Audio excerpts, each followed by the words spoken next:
Cube Radio.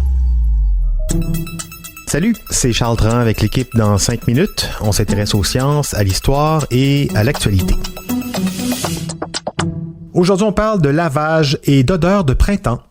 Vous êtes-vous déjà plongé le nez dans un panier de linge fraîchement lavé et séché au grand vent? Cette odeur est reconnue comme agréable par la plupart des gens, il va sans dire. Mais est-ce que de dire ça, c'est scientifique comme proposition?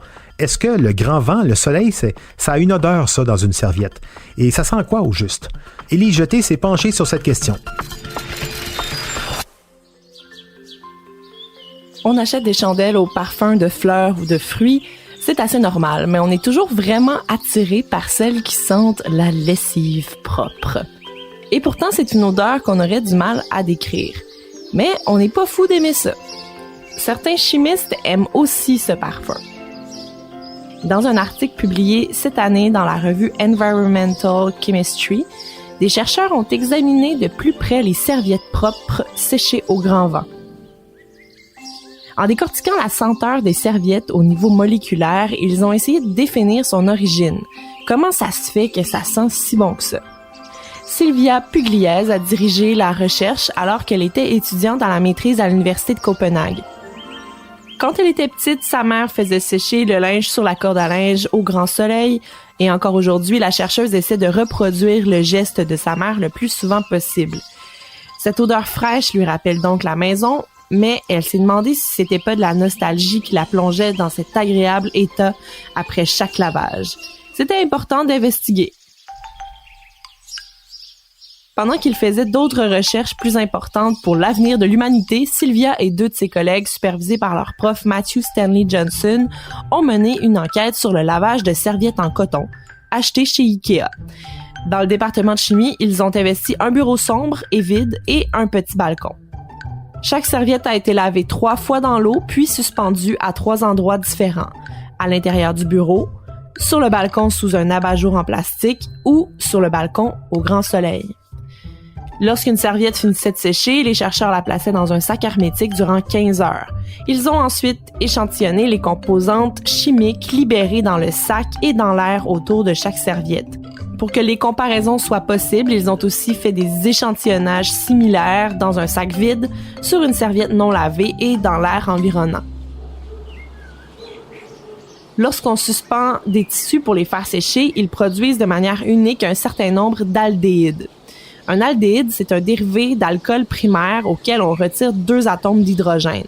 On dit donc que c'est un alcool déshydrogéné.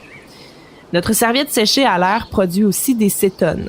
C'est la même chose qu'un aldéhyde, mais c'est un composé secondaire au lieu de primaire.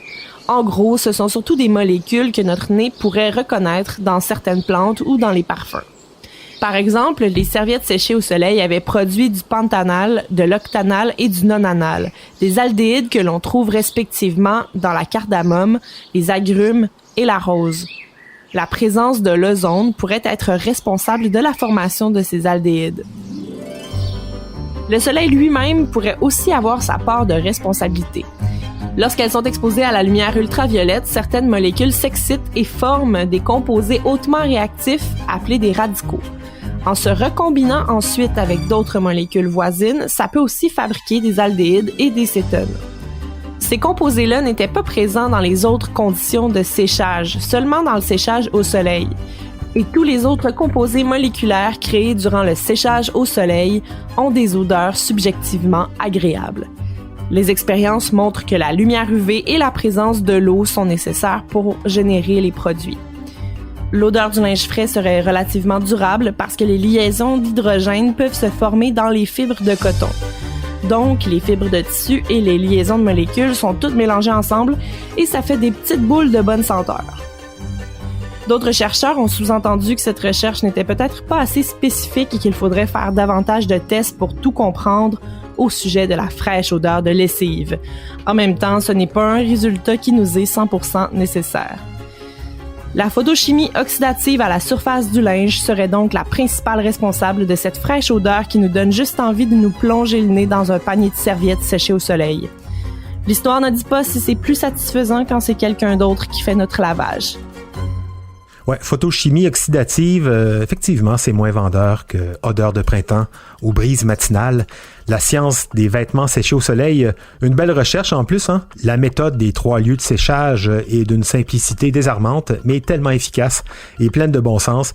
Merci Élise Jeté, c'était en 5 minutes.